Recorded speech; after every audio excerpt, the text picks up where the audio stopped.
Assalamu alaikum wa rahmatullahi wa barakatuh.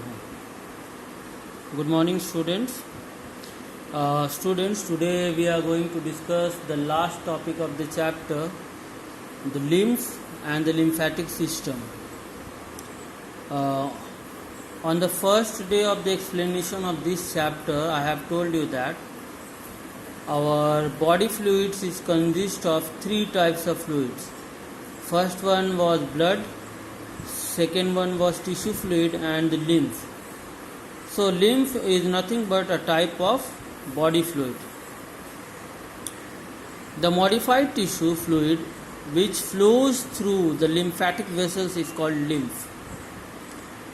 So it's a kind of modified tissue. Why I am telling that it's a kind of modified tissue? Because lymph is nothing but a kind of blood which do not contains RBCs and blood platelets. Means if you take out RBC and blood platelets from the lymph, then it becomes lymph. Means if you take out RBC and blood platelets from the blood, it will become lymph. And there is the separate vessels in which the lymph flows, that is called the lymphatic vessels. It is transparent, alkaline, light yellow in color.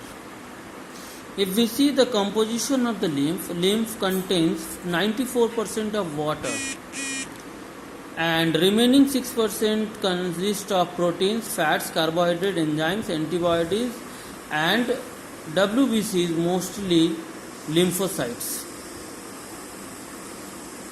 Now the function of lymph.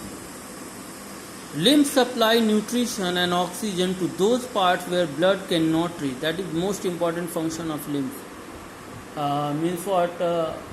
Blood, there are many parts of the body where blood cannot reach. So on that part, the lymph supply the nutrition and oxygen. Now lymph also helps in the fat absorption in the intestine. Third one is that the lymphocyte that is present in the lymph and the monocyte, their function is to what? To kill the germs. That means they prevent our body from various diseases. If we see the examples of the lymph glands, means the place where the lymph originates or form, these are tonsils, spleen. Tonsil and spleen. If we talk about the spleen is the largest lymphatic organ situated in the abdomen, behind the stomach and above the left kidney. But if you talk about the tonsil, it is present near the means what, your voice box, that is called the larynx, near the larynx. But spleen is situated in the what?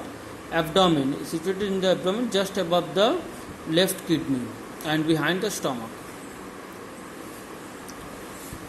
If we see the function of the spleen, it produces the lymphocyte and antibodies. First one, that is, it produces the lymphocyte, that is one kind of WBC. It acts as the blood reservoir. That means it is the storage of the blood. And third one, in embryo, spleen produces RBC. Mind it that in the adult human, that is in us, and or in a child, means just after the birth. After the birth, the RBC is produced by the bone marrow, that is means the joint of your longest bones. So RBC is produced by the bone marrow, but in the embryo, that means when the child is in the mother's womb, when the child is in the mother's womb, the RBC is produced by the spleen, not the bone marrow. So this is the means what, one kind of knowledge you can have. That means in the embryo the RBC is produced by the spleen, and after the birth the RBC start to produce by the bone marrow, that is the joint of the longest bone. And now student, this much for today, and if you have any question regarding today's topic, text me. And today only I will give you the objectives of this chapter and question answer of this chapter, both, so that I can finish the chapter. Your work is to just write down the objectives in your book, at least and send the picture. And for question answer take 1 or 2 days time, but show me before your next class, so that from the next class inshallah will start the last chapter of our half yearly syllabus. Assalamu alaikum.